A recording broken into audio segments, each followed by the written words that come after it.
Welcome to the Plant Trainers Podcast, where we're helping people improve their quality of life through nutrition and fitness.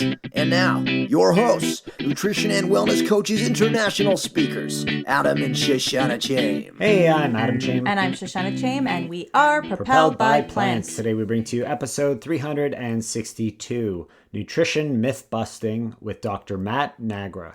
In this episode of the Plant Trainers Podcast, we talk with Dr. Matt Nagra about the hottest topics in nutrition and whether they're myths or whether they're truths and why that is. He's a lot of fun, and after he shares his journey into a plant-based lifestyle, we hit all the important parts. Is gluten-free a real thing?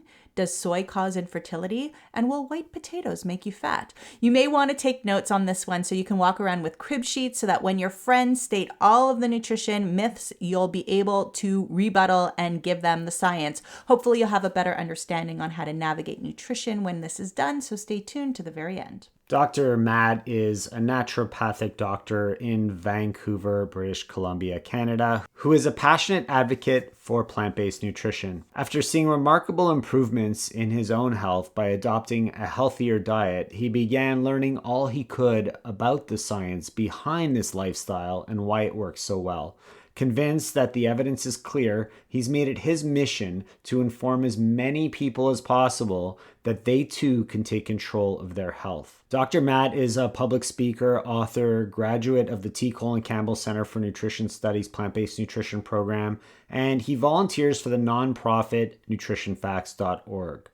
When not focusing on health and nutrition, he spends his time volunteering for the Happy Herd Farm Sanctuary in British Columbia, where he cares for animals that have been rescued from the animal agriculture industry. We bust serious myths in this one. Stay tuned. You're going to love this episode. Bust a rhyme. Just wanted to pop in here and remind you about our Easy Recipes for Busy Parents e-cookbook, where we help you to really get meals done for a whole week. Make sure that we overlap ingredients so that you don't have to go out buying a crazy amount of ingredients that you're never going to use again. And the recipes are pretty simple, and children aren't scared of them when they're trying them out for the first time. So if you want to get that, you could click the link in the show notes or pop over to planttrainers.com/shop and check out our Easy Recipe for Busy Parents cookbook. And now back to the show.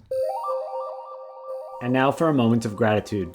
Our daughter has been busy in the kitchen. I mean, not too busy, don't get me wrong, but every week she kind of opens up a cookbook and tries to make something on her own, and it's been really cute to watch. So I'm grateful for her opportunity to have more time to do that. I'm grateful for all the people that are helping our animals and rescuing them or taking care of them, and just all these farm sanctuaries doing such great important work. So I'm just grateful for that today. Dr. Nagra, thank you so much for joining us on the Plant Trainers Podcast today. Thanks for having me. Do you have a moment of gratitude that you'd like to share with us and the listeners? Yeah, I'd say today, more than anything, I'm really grateful to be able to connect with people online still during this time. I know there's always a lot of controversy around social media and that, but I think during times of crisis like this, it's really helpful for a lot of people, and we're able to share a lot of good that way.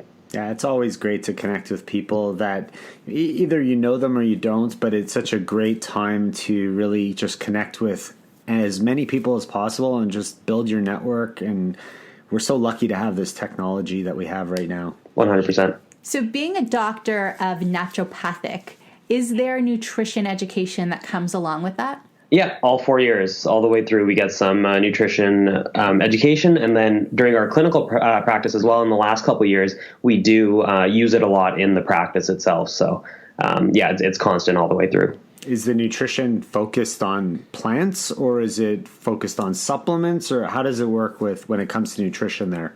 Yeah, so there's kind of a mix. Like, a lot of it does boil down to specific nutrients and how much we need of X, Y, and Z, and that sort of take on it, which is fine. Yeah, it's important to know that. But then we do actually get into clinical uses of diets as well. Like, for example, when it came to heart disease, we did learn about, of course, the Mediterranean diet. It's the most widely studied diet for that issue. But we did, albeit shortly, touch on Ornish and Esselstyn as well. And so we do get a little bit of that throughout. But as a whole, I would say it's far more paleo leaning than anything.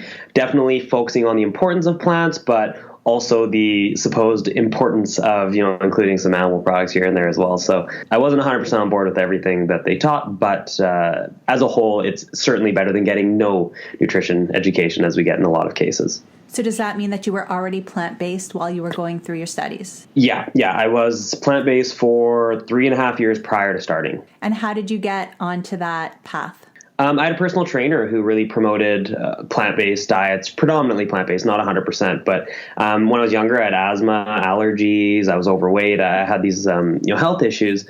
And he really told me, cut the dairy, cut the junk food, and was always pushing me to do that. But I was a kid. I didn't care at that point. I didn't really take him seriously until he made me write down everything I ate. He made me do a food diary. And I was just so terrified that he was going to find out how bad my diet was, because I knew how bad it was. Like, it was really, really bad. And so for those couple weeks there, I decided to cheat the system a little bit, maybe trick him. And, I cut out the dairy, I cut out the junk, and I still ate some meat, but way less. And I just felt so much better. I started losing weight. My skin cleared up. My asthma essentially went away. My allergies got better.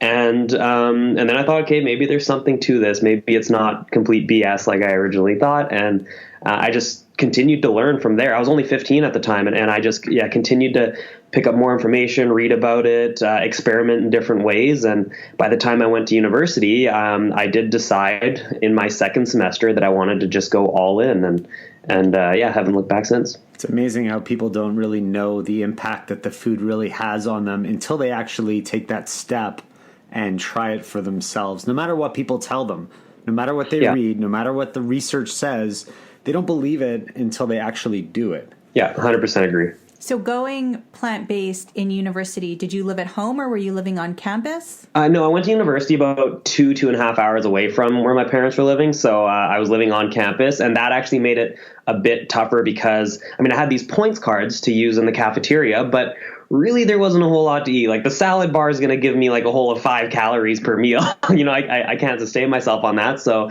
I had a Vitamix in my room. I had a mini fridge in my room. The local raw food vegan restaurant knew me very well because I was there all the time. And so I did have to kind of figure things out on my own. I didn't have any plant-based friends at the time. This was over 9 years ago.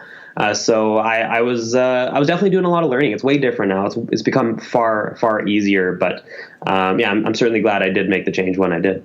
I'm assuming that you're a little bit of a research-minded person, given where you are, doctor. Given that you're a doctor. So once you started making these changes and felt better and started getting into research in terms of school and all that, what research really spoke to you and made you think this has to be long-term, that I have to help spread the message? So I think it was largely my own case, as much as it's an anecdote. I grew over these last 9 years. I've grown a lot to learn, how research works and how to read it and dissect it and all that. But at the time, it was as simple as my own anecdote. And then I read a book called Conscious Health that was actually written by someone in BC. I believe that was a naturopathic doctor as well, but talking a lot about, whole foods, raw foods and that. And so that kind of started me on the path and thinking that maybe there is some evidence behind this. And then I believe one of the next things I learned about was there's a man, Dr. Doug Graham. I don't know if you know who he is or if you ever heard of him. And he definitely promotes more of the raw food style. But again, there was some of the science in there isn't super strong, but there was some really great science about like diabetes and how, saturated fat can cause it. And so that really flipped a lot of these ideas on their head. So then I started to get more into the science realm. And then, of course, I discovered nutritionfacts.org, Dr. Esselstyn's work. My dad had a heart issue when he was just like 40 years old. So that was really young. And just these events kept coming and kept building until, when I'm in school, I'm learning how to read research and write reports on them and all that. And so I kind of developed a better sense of that along the way. And it's been a lot of practice and a lot of time. And I understand why people are so confused because if I look at myself 9 years ago, I would believe somebody if they were to tell me, this expert says X, Y, or Z and says it in a convincing way. So, it's definitely been a process, but I think I'm at a pretty good point now for evaluating the research. The nutrition is the most confusing thing on the planet, and there's whatever you want to find, you're going to find it because it's there. But whether it's accurate information or not is what people don't know how to decipher. And that creates a lot of doubt in people's minds, and then they end up going down a path they probably don't really want to or should be going down. And so, I mean, you get into busting myths by doing that, and that's one of the things that we wanted to do with you today. And you've mentioned raw food a couple times, and that's one question that we get quite often. Should I go raw or should I not? Is there a better time to go raw during the year or not? What's your take on the raw food versus the cooked food? So I think a raw food diet can be incredibly helpful. It certainly can. I think the biggest benefit that it offers is that it basically forces you to cut out all junk. You can't have Oreos or potato chips or whatever if you're eating a strictly raw food diet. However, the biggest concern is usually under eating. It is harder to get enough calories, and that's a bit of a problem. I'm usually not too worried about the protein and that it's fairly easy to get what you need, but just under eating calories as a whole, leading to people with unwanted weight loss. And then, even women who are just severely undereating, losing their menstrual period. There are these issues that we have to be concerned about. But there's a great book by Brenda Davis, if you know who she is. She's a registered dietitian, Canadian, the best there is. She wrote a book called Becoming Raw. And in that book, she's not telling you whether you should go raw or you should go cooked or anything. She just lays out this is how to do it to make sure you get everything you need and do it properly. So if someone does want to experiment with that, I would suggest taking a look at her book and making sure you're designing it appropriately to make sure you hit all your targets. Cool. Yeah, we love Brenda. We spoke with her at Health Fest in Texas, and she's been on our show. So we'll put a link in our show notes to that conversation for people that didn't get a chance to hear Brenda. So another myth, or let's say this myth or truth about raw food, whether you're raw or not, you should be eating your vegetables raw to get the most nutrients from them? It depends. So there are some vegetables like tomatoes, although I know technically a fruit, they're generally lumped in with vegetables, that you actually may absorb more of certain really helpful compounds like lycopene, for example, by cooking it. However, when it comes to cruciferous vegetables, so that's broccoli, cauliflower, kale, there are compounds in there called glucosinolates, where there's an enzyme that creates them. But in order to create them, you need to increase the surface area by chopping it up or by chewing it. So in nature, we would eat these vegetables raw, and then the enzyme can mix with the substrate in your stomach, and it can create these glucosinolates, most notably sulforaphane, which is a very potent antioxidant. However, if you cook the food just as soon as you chop it up or throw it in whole, well, then you're not really going to get that production. So you are losing out a little bit there because the enzyme's going to be destroyed. There are hacks to get around it, like adding in mustard seed powder, which contains that enzyme. And we don't need to get into all the specifics, but there is reason to eat at least some of your vegetables raw. If you're having steamed kale with one meal, maybe just do some raw massaged kale with the next or something, just to make sure you're getting as much as you can, as much variety as you can as well, to get the best out of both worlds. But yeah, you don't need to eat them raw by any means. It's just you do get a little more out of it sometimes with certain foods. You mentioned kale, and it made me think of an iron source, and I don't know why. I guess the greens, it just made me think spinach. It made me think iron, and that's another question that we get quite often. How do I get my iron? Am I iron deficient? How do I know? And if I am eating my iron rather than supplementing, how am I best going to absorb the iron so that my body uses it properly? Yeah, so iron deficiency is the number one nutrient deficiency in the world. I can't remember the exact stats. I have an Instagram post about iron where I talk about it, but it's astonishing how many people, particularly women and children in the world, are anemic, which means low red blood cell count, which is usually, in most cases, caused by iron deficiency, although there are other causes as well. So it's not just a vegan problem. In fact, vegans are not at higher risk of anemia than non-vegans. That's a total myth that we hear a lot of. But vegans do tend to have lower iron stores or lower ferritin, which is the stored form of iron. That may not be a bad thing. It may actually be a really good thing. Higher ferritin levels are associated with higher risk of cancer. Iron is a double-edged sword in that way that, yes, we need a certain amount, but too much is a really bad thing because it's oxidative and inflammatory. And that's actually one of the reasons that red meat containing heme iron is a carcinogen, because of the heme iron in there. Now, to get enough, yes, you mentioned kale. I actually wouldn't rely on spinach because they're high in compounds called oxalates, which can bind up iron so you don't absorb a lot, even though it's got a lot of iron. So that would be spinach, chard, and beet greens. Those might be foods to just limit a little bit if iron is a concern. But what's really interesting is, so with animal-based iron or heme iron, we absorb a certain amount of it regardless. It's about the ballpark of 30%, give or take a little. With plant-based iron, it varies. If your iron stores are topped up, you're going to absorb less. It's as a protective mechanism.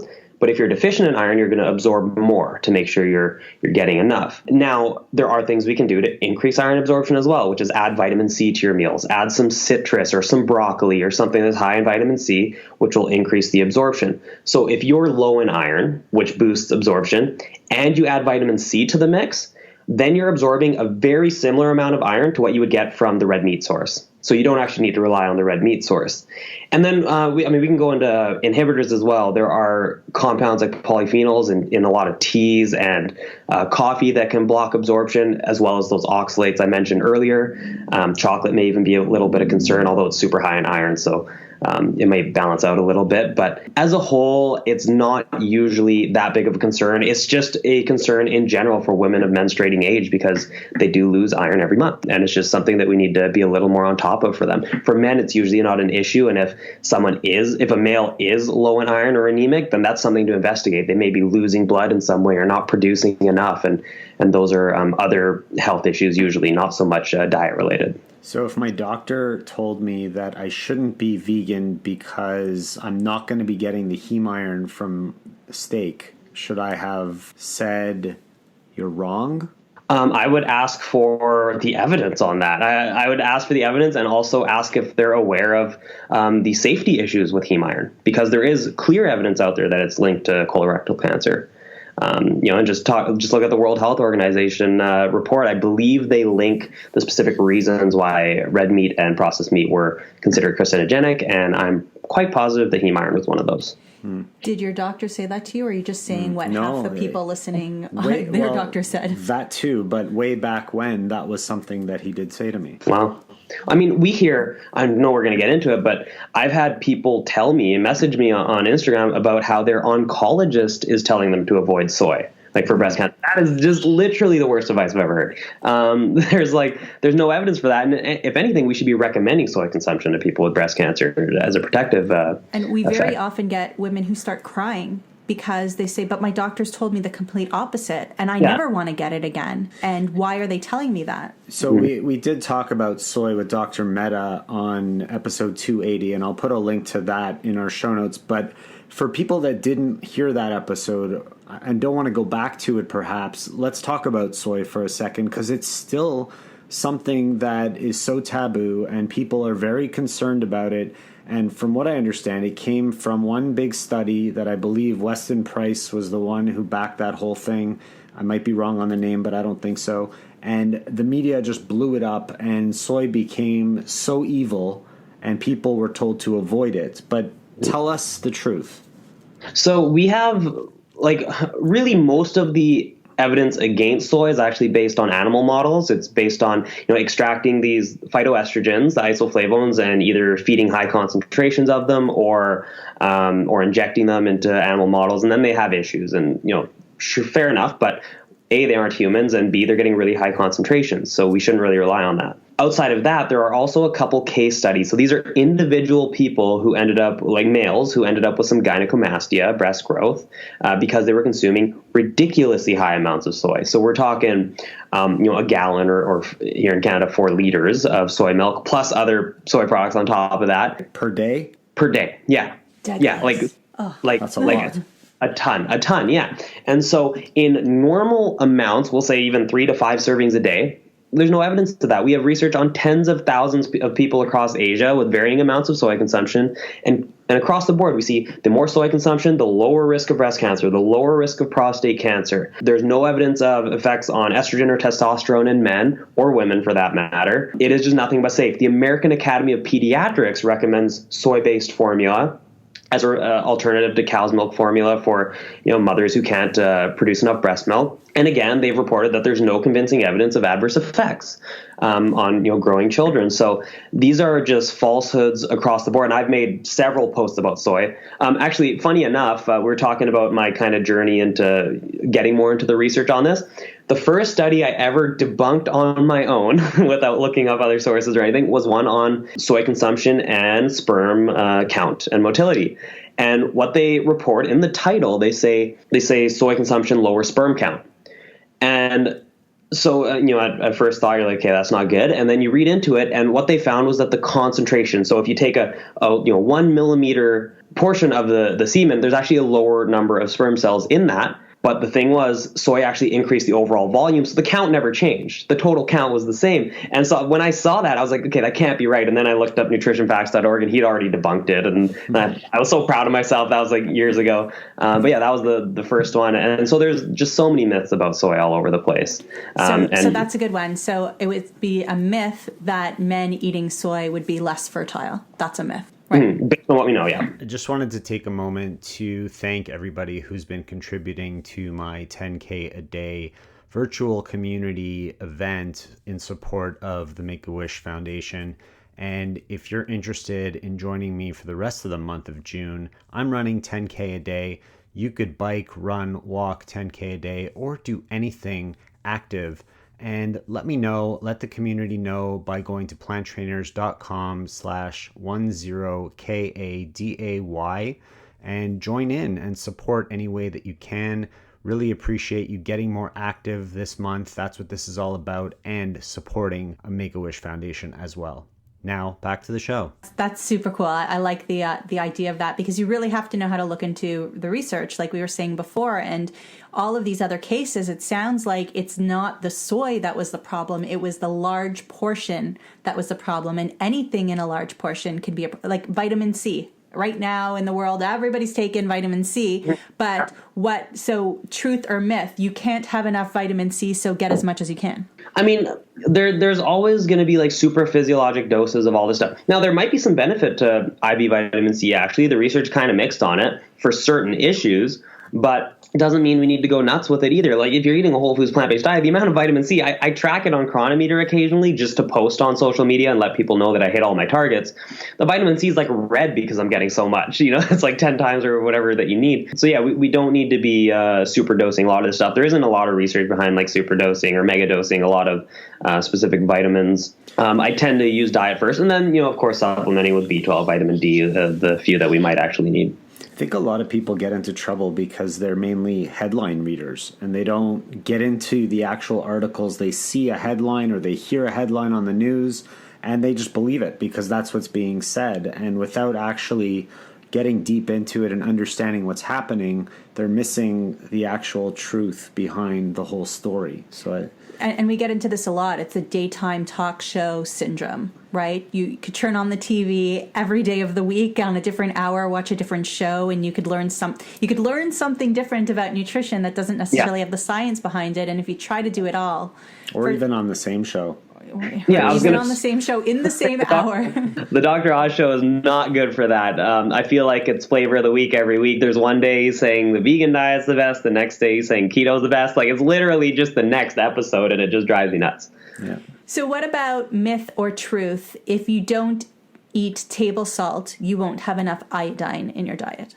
So actually, iodine deficiency was a major problem until we started adding it to table salt, because then more people were getting it. But we don't need that. I try to add some sea vegetables. So these are things like nori, dulse, wakame. Just adding some kind of a sea vegetable to your meals will get you enough iodine. And trying to have it daily, or at least every other day, just somewhat regularly.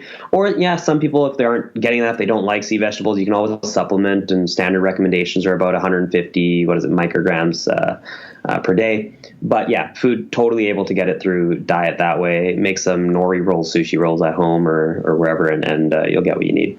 So if you're supplementing, what about people with children? Iodine, if you try to put that in water and drink it, it's pretty awful to taste. So can you put that in smoothies?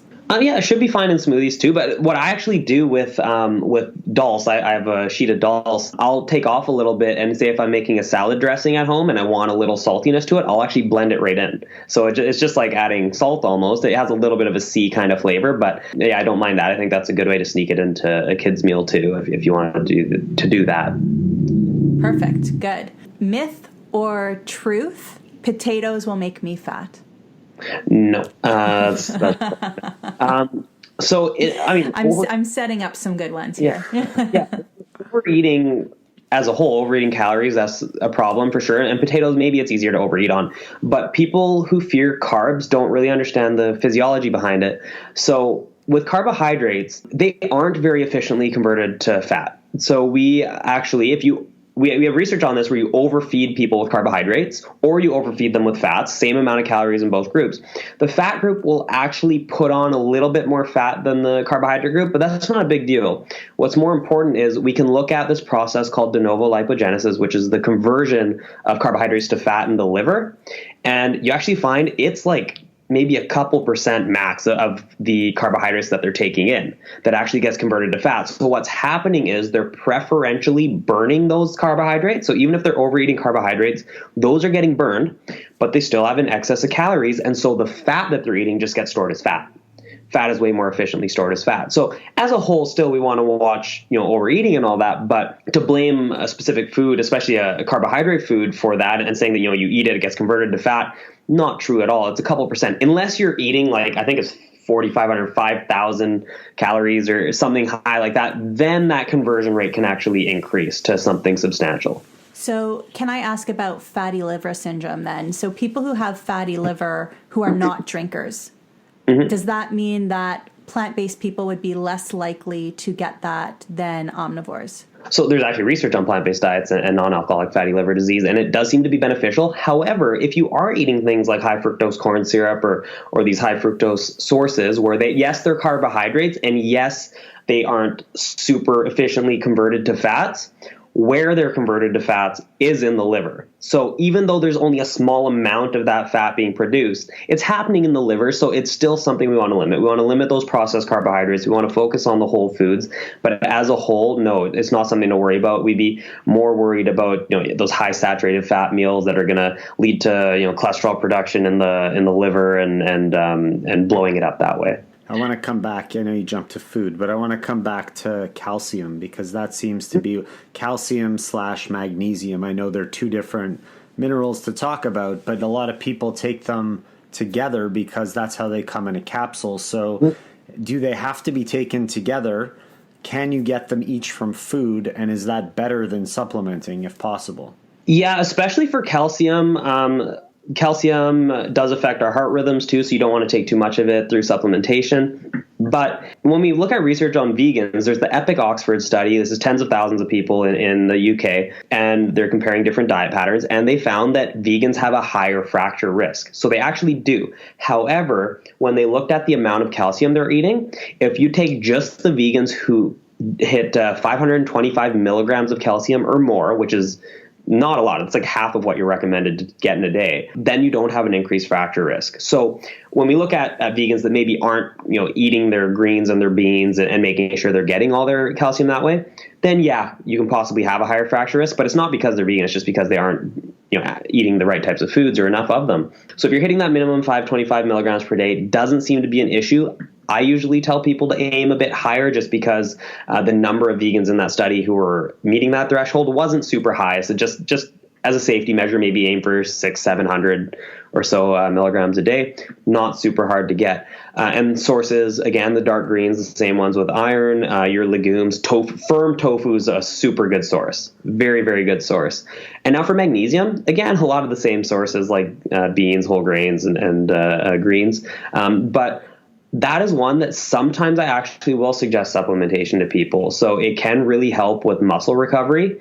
It can also help with calming you down if you're a bit anxious. It can help with sleep. So if someone is working out a lot, they're experiencing a lot of soreness, maybe having difficulties with sleep, I usually recommend taking it a little bit before bed. But in no way do I tell them to take it with calcium. I usually don't recommend calcium supplements because we can get more than enough through diet. So they don't need to be taken together. So did those studies take into consideration that these vegans that broke bones may have been jumping fences and rescuing animals? Is their lifestyle a little bit more out that is a compounding variable we should consider. What about vitamin K, myth or truth? You can't get enough vitamin K with the plant-based diet. That's false. So dark greens are really high in vitamin K1, but what people argue is that we need vitamin K2, the more active form. However, our gut bacteria actually converts K1 into K2 and does it pretty well. So if we look at the research on vitamin K deficiency, like K2 deficiency, we can only reliably cause deficiency by putting people on multiple courses of antibiotics.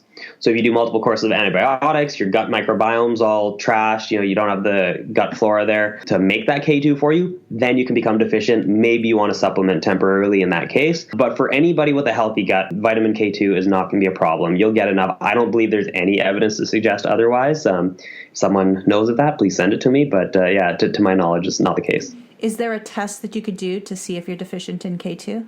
I wonder. There are a lot of specific micronutrient tests out there, but that's actually one I'd have to look into if there is a specific test for that. It's just not something I worry about because the evidence that we have just shows that it's not really a problem.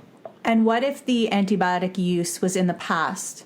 How long would it take the body? Let's say somebody who's eating a fairly good plant-based diet, if they've been on antibiotics a lot in the past and not necessarily recently, how long would it take to restore that gut microbiome, and how do you know that you're in that good place? Yeah, so that can take a very long time in some cases, but we do know that whole plant foods or a whole foods plant-based diet can cause rapid changes in the gut microbiome. So we have research on just within hours even making differences, if not days. And so we just want to focus on those prebiotics, the high fiber foods, the whole foods to feed the gut and to let those beneficial bacteria flourish. If you're having troubles long term, and I'm sure you talked a lot about this with James when you had him on too, but if you are having troubles long term, then looking at a program that restores the gut flora like their program, the Your Gut Connection program, is a good way to go as well. But as far as knowing how your gut is doing, symptoms. We can tell by symptoms. You can always do a stool sample to see what the makeup is as well. In real serious cases where you're having a lot of abdominal pain, maybe you're having bleeding in the stool, well, then you can scope. You can get a gastroenterologist to actually take a look and see what's going on. But these are more extreme cases. In most cases, just adopting the high fiber, whole foods, plant-based diet is going to be enough to restore that within hopefully a relatively short amount of time, within months or so. I think you asked him that question because you just wanted him to talk about poop. No, I like poop. They go rated the poop on that? I don't know. We go into poop a lot. I try to bring it back to poop all the time. So last several years, there's been this whole gluten-free craze, and a lot of people were told that they should be going on a gluten-free diet. And obviously, if you have someone who has celiac disease, then they should be avoiding gluten. That makes sense. Is there any evidence that shows that the average person, will benefit from a gluten-free diet? So you just mentioned it. Yeah, if you have celiac disease, which is about less than 1% of the population, and then there's another 1 or so percent, about I think 1.3%, who have non-celiac gluten sensitivity. So these are people who run into gut issues, even though they don't have celiac disease when they eat gluten. So for those people, 2.5% of the population, yeah, it's an issue and they should avoid it. For the vast majority of people, it doesn't seem to be the case. We actually have research on, this is really funny. You take people who, some have a sensitivity or at least claim to have a sensitivity, and you give them either gluten-containing food or a placebo food that's the same without it. And most people fail. Like people who ate the gluten, some of them won't have any issues, even though they believe to have a problem. And then some of those people who claim to have an issue and ate the non-gluten product still claim to have symptoms from it. So it's just a total mess when it comes to the research on that. And I think there are healthful foods that have gluten in them. A lot of whole grains out there that we want to encourage people to eat that you're limiting by avoiding it if you don't need to. That being said, it's a bit of a muddy topic because there is some research on how gluten may affect the connections in our gut, the little junctions between the cells of our gut. And so that's something I'm still learning a little bit more about. It's the one thing that does make me think maybe there's something there, but as a whole, I don't think it's enough evidence at all to recommend against people eating foods that are possibly healthy. It's one of those topics that is kind of all over the place right now. So yeah. And I think on a lot of the time it's that the gut microbiome's not in a good place. And when you could heal up the gut, then you could start to tolerate some of these foods again. Like, for example, our son was tested for gluten allergy when he was about 2 years old. We took out gluten from his diet. They said that there's a 35 to 50% chance that he's allergic and that we should continue giving it to him, because if we don't give it to him and he eats it one day, it could be worse. We went the opposite direction with our naturopath, said take it out today, take it out yesterday. We took it out. His symptoms cleared up about 60% within about 2 months. And that's when he was 2. And about 3, maybe 4 years ago, we started to introduce gluten back into his diet. And he did well with it in small doses at the beginning, and we've been able to build him back up again. So I think a lot of it is the gluten is not the main issue here. It's our body's overall health that we could then make to tolerate or make to absorb a lot of these other vitamins and minerals we've been talking about. Yeah, and actually on that topic with food sensitivities or intolerances like that, and I'm sure you talked to James about this a bunch, but the gold standard is actually to do what you did, to eliminate and then re-challenge it back in to see if it's truly a problem, because I'll have people coming to me saying, everything bothers me, I can't eat anything. So we'll do a full elimination diet. You're getting rid of all nightshades, gluten-containing products, soy products, if they are still eating them, then like eggs and dairy. And this is this big, long list of foods that may cause these issues. And then they do that for about a month and a half or so, and then we start introducing these foods back in, and you actually pick out, okay, this one's truly an issue. The other ones might have only been causing problems because their gut was so trash to begin with. So definitely you did it the right way there. So much great information in this conversation. I want to ask you this question. If somebody listening wants to investigate into something and do some of their own research and navigate the truth from the non-truth, where would they go? How would they figure that out? How do they know where they're getting real information from? That's a tough one. That's something we all struggle with still. Yeah, it's a tough one, but I do like a few places. So nutritionfacts.org by Dr. Michael Greger. I actually volunteer for them. I help answer viewers' questions on there.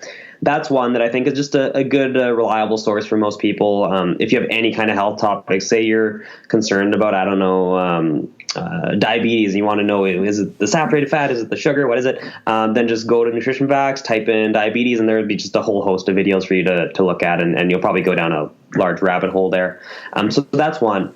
Another one is actually PCRM.org. So that's the Physicians Committee for Responsible Medicine. That's by Dr. Neil Bernard. That's a good resource, I think, for a lot of people. They have more like handouts and simpler explanations for a lot of things, and to help people make the transition. So that's a good place for that. And they have a 21-day kickstart where they have like a 21-day meal plan for people to follow if they're just looking to get into it. Other than that, I mean, there are tons. There are tons of social media accounts. We've talked about James, and Married to Health is a great one. People are welcome to follow me. There's just tons all over the place. But to start, I like Nutrition Facts and PCRM. Cool. Before we ask you where people should follow you and look for you, if there's one myth that you wanted to bust right now, what's that myth that's kind of getting you going that we haven't discussed already? Cholesterol. If it's truly a problem. I just made a couple posts, or I made a post this morning about coconut oil.